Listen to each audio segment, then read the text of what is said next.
Welcome to the Design Info, where creativity meets perfection. Learn powerful design techniques, explore the best design software, and turn your ideas into reality. This is the Design Info.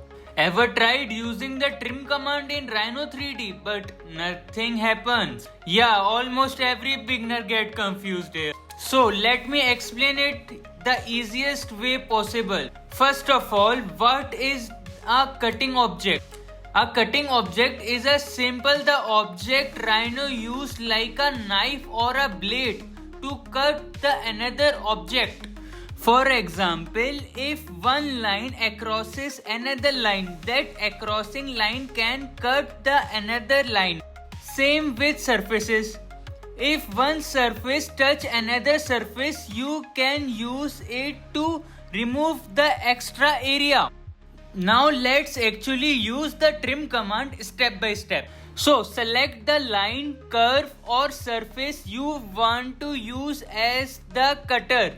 Then press enter. After that, a simple click the extra portion you want to remove, and boom, Rhino instantly delete the unwanted part. One important thing, trim only works properly when objects are touching or intersecting each other. You can use trim command on curves, surfaces and even complex 3D models, and honestly once you get understand this command, model in 3D Rhino become much faster and cleaner.